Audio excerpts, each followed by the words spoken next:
ಶಿಕ್ಷಣ ಕ್ಷೇತ್ರದಿಂದ ಚಾಮರಾಜನಗರ ಮತ್ತು ದಕ್ಷಿಣ ಕ್ಷೇತ್ರದಿಂದ ಇವತ್ತು ಮರಿತಿಬ್ಬೇಗೌಡರು ನಮ್ಮ ಮುಖ್ಯಮಂತ್ರಿಗಳು ಮತ್ತು ವಲಯದ ಮುಖ್ಯಮಂತ್ರಿಗಳ ಜೊತೆಯಲ್ಲಿ ಇವತ್ತು ನಾಮಿನೇಷನ್ ಮಾಡಿದ್ದಾರೆ. ಇವತ್ತು ನಮ್ಮ ಕರ್ನಾಟಕ ರಾಜ್ಯ ಅಧ್ಯಕ್ಷರಾದ ಪುಷ್ಪಾ ಜೊತೆಯಲ್ಲಿದ್ದಾರೆ. ಅವರು ಈಗ ಮರಿತಿಬ್ಬೇಗೌಡರ ಬಗ್ಗೆ ಮತದಾನ ಬಗ್ಗೆ ಮಾತನಾಡ್ತಾರೆ. ಸುಮಾರು 24 ವರ್ಷಗಳ ಕಾಲ ಸೇವೆಯನ್ನು ಮಾಡಿರ್ತಕ್ಕಂಥ ಶಿಕ್ಷಕರ ಸಮಸ್ಯೆಗಳನ್ನು ಅರ್ಥಿರ್ತಕ್ಕಂತಹ ಮರಿತಿಬ್ಬೇಗೌಡರಿಗೆ ತಮ್ಮ ಮೊದಲ ಪ್ರಾಶಸ್ತ್ಯ ಮತವನ್ನು ನೀಡುವ ಮುಖಾಂತರ ಎಲ್ಲ ಗುರುಗಳು ಶಿಕ್ಷಕರು ಅವರಿಗೆ ಮತ್ತೊಮ್ಮೆ ಅವಕಾಶವನ್ನು ಮಾಡಿಕೊಡ್ಬೇಕು ಅಂತೇಳಿ ನಾನು ಕೈ ಮುಗಿದಿದ್ದೇವೆ. ಇವತ್ತು ಚುನಾವಣೆ ಬಂದಿದೆ, ತಾವೆಲ್ಲರೂ ಕೂಡ ತಮ್ಮ ಒಂದು ಆಶೀರ್ವಾದವನ್ನು ಮಾಡಿ ಒಳ್ಳೆಯ ಒಂದು ಜನಸೇವೆಯನ್ನು ಮಾಡಲಿಕ್ಕೆ ಅವಕಾಶವನ್ನು ಮಾಡಿದರು.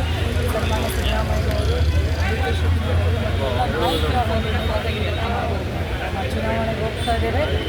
ನಾನು ಕೂಡ ಇವತ್ತು ನಾಮಪತ್ರ ಸಲ್ಲಿಕೆಯ ಒಂದು ಸಂದರ್ಭದಲ್ಲಿ ಭಾಗವಹಿಸಿದ್ದೀನಿ. ಸಾಕಷ್ಟು ಶಿಕ್ಷಕರ ಸಮಸ್ಯೆಗಳ ಬಗ್ಗೆ ಬಗೆಹರಿತಕ್ಕಂತಹ